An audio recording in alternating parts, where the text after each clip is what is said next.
I recorded my whole skincare routine this morning, and when I went to post it, I pressed post to story by accident. When I tried to stop it, I just deleted it by accident, so gonna give this another try. Hopefully I don't delete it this time. Skin Fix Foaming Oil Cleanser. It's officially empty. I had to open it up and bang the rest of it out of it. We'll film my full review for this probably tomorrow and get it posted tomorrow or the day after. I honestly feel like I've already said so much about it, but just for simplicity's sake and for it to be easier to find all the information, I'm gonna say my full thoughts and in-depth review in one video. I've started to use these Clean Skin Club towels. I don't use face towels or anything like that because I feel like they can be a bit abrasive on the skin. My seborrheic dermatitis all along my hairline flared up pretty badly this week. I feel like I need to be a little bit more particular about making sure that I get my skincare out of my hairline and don't just let it sit there, particularly cleansers, because I feel like that might be a little bit too harsh to just leave on there. So I've been using these, and so far I'm really liking them. They're soft, not abrasive. They don't feel like they scratch my skin at all. So far so good. My seborrheic dermatitis flared up pretty badly in the last few days. You can still see some redness around here, but it was so much worse yesterday. I actually resorted to using a steroid cream to help bring down the inflammation, and it helped so much. So I'm happy about that. I don't want to use a steroid cream long term because that can lead to my skin becoming dependent on it. I just use it to help bring down the inflammation and then use other products to get it back on track. I'm going to use the Prequel Universal Skin Solution Dermal Spray. This is a hypochlorous acid spray. I'm going to use it on my hairline, right where it gets the most irritation.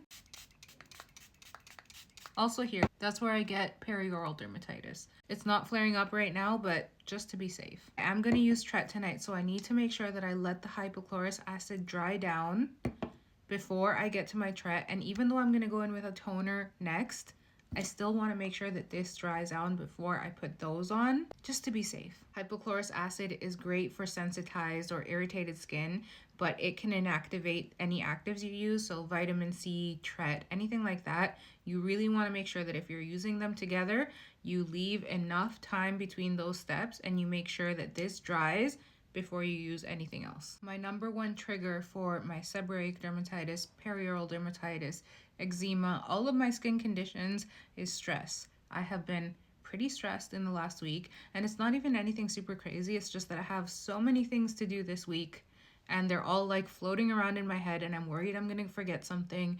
So my stress right now is a little bit through the roof. I'm waking up like 4 times throughout the night because I'm just like worried I'm forgetting something.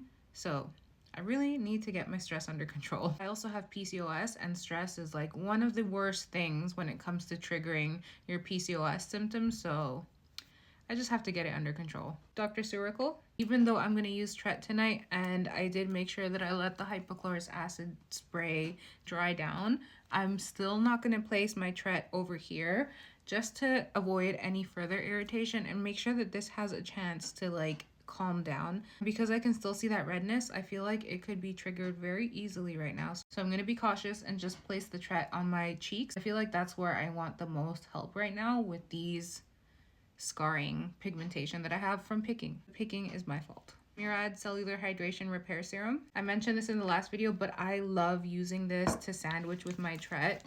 So I'll go in with my toner, then this serum, then the Tret, then I'll put moisturizer on top. So instead of doing a sandwich method that is moisturizer, Tret, then moisturizer, I'm doing toners, serums, Tret, then moisturizer. Something so weird that I've been noticing lately is I keep getting these 2 spots here that look like they're like white circles. I need to look into that. While I wait for those products to dry down, I'm going to put a bit of moisturizer on the areas that I'm not going to place my Tret, just to give that moisturizer a chance to absorb into my skin. It's going to be my chin and also my hairline up here.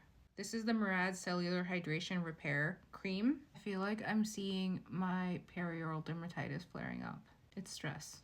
Time for Tret. I'm using cream 0.025%, and I'm only gonna place this on my cheeks and using less than I normally do. Really want to make sure that it doesn't migrate to the rest of my face. Here, where I have that pigmentation, There's more pigmentation on this side too. And I put the rest on my nose. The Tret is dry now. It's been like 15 minutes, so I'm gonna go in with my moisturizer now. I don't wanna end up rubbing that Tret all over my face right now, so I'm just gonna pat it in. That redness right there is definitely my perioral dermatitis flaring up.